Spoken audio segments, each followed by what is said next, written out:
El fútbol, más que un deporte, se ha convertido en un fenómeno global que mueve pasiones, une naciones y cuenta historias épicas. Pero para entender cómo comenzó esta tradición que hoy conocemos como la Copa del Mundo, tenemos que retroceder casi un siglo, hasta 1930, cuando todo inició en Uruguay. En este vídeo, quiero llevarte a esa época, donde se disputó el primer campeonato mundial de fútbol, un evento que marcó un antes y un después en la historia de este deporte. Y, por supuesto, conoceremos cómo Uruguay, un país pequeño pero lleno de pasión y talento, se coronó como el primer campeón del mundo. En la década de 1920, el fútbol ya era un deporte popular en muchas partes del mundo, pero no existía un torneo internacional que reuniera a las mejores selecciones nacionales. Sin embargo, la idea de un campeonato mundial comenzó a tomar forma gracias a Jules Rimet, presidente de la FIFA en aquel entonces. Rimet soñaba con un torneo que uniera a las naciones a través del fútbol, especialmente después de la devastación que dejó la Primera Guerra Mundial. Este sueño finalmente se hizo realidad en 1928, cuando la FIFA aprobó la creación de la Copa del Mundo. Ahora, ¿por qué Uruguay fue elegido como la sede del primer mundial?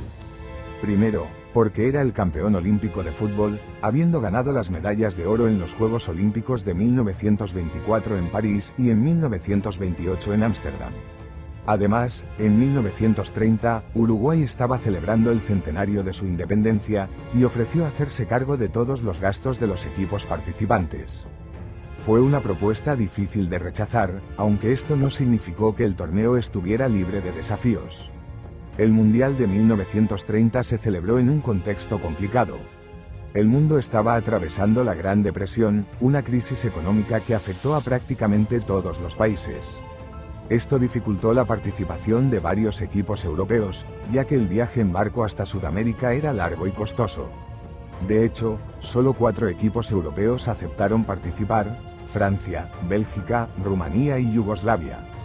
Junto a ellos, se sumaron 9 equipos de América, lo que formó un total de 13 selecciones.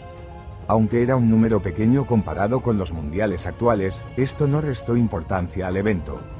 El torneo comenzó el 13 de julio de 1930 y se llevó a cabo en 3 estadios de Montevideo, siendo el Estadio Centenario el más emblemático.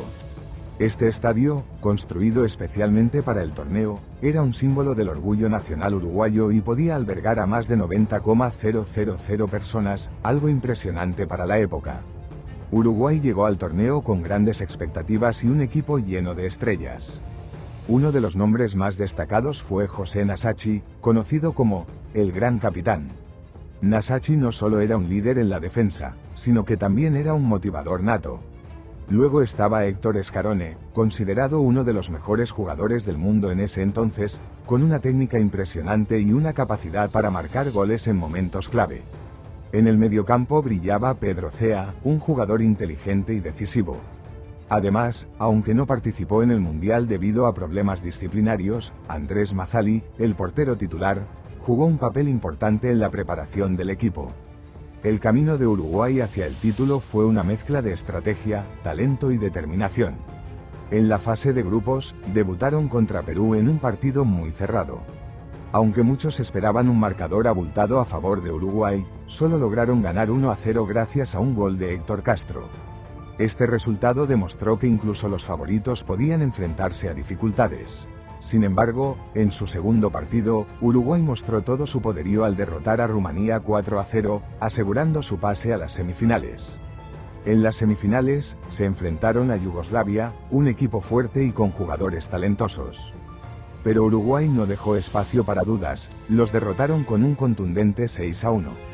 Fue un partido que dejó claro que los uruguayos estaban listos para luchar por el título. Y así llegamos al 30 de julio de 1930, la fecha de la gran final. El Estadio Centenario estaba lleno de emoción, con más de 90,000 personas ansiosas por ver el desenlace de este histórico torneo. Uruguay enfrentaba a Argentina, su gran rival regional. Este partido era más que una final, era una batalla por el honor y el orgullo. Ambos equipos habían demostrado ser los mejores del torneo, y la tensión era palpable. En el primer tiempo, Argentina comenzó mejor y logró irse al descanso con una ventaja de 2-1. Parecía que los argentinos tenían el control del partido, pero Uruguay no estaba dispuesto a rendirse.